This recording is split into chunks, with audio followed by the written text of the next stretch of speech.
yet. I think the record companies saw what happened with Nirvana and said, oh, we need to start looking for this sound.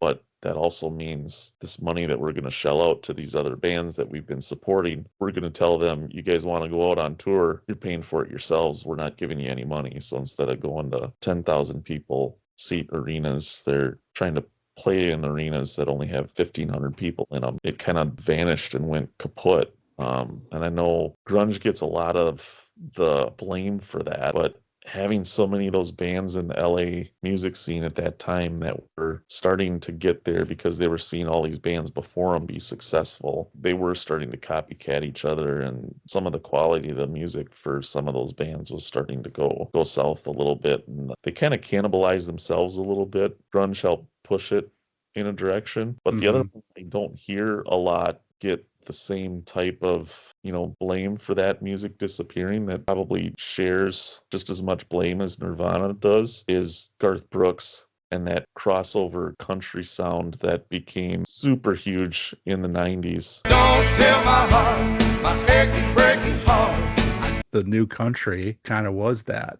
Good times. I remember when Guns N' Roses released Use Your Illusion, those two albums were number 1 and number 2 the week they came out. Those were expected to be huge, and they fell out of the top spot the very following week by Garth. Everybody remembers Nirvana being the one that kind of gave that genre the boot, but there was a lot of blame to go around. This is something that always gets me going. It's really too bad it couldn't have coexisted. Plenty of interviews with like Winger and Firehouse, and they're like, oh, we loved Nirvana. We loved all that. It was so fresh. It was so new and different. Come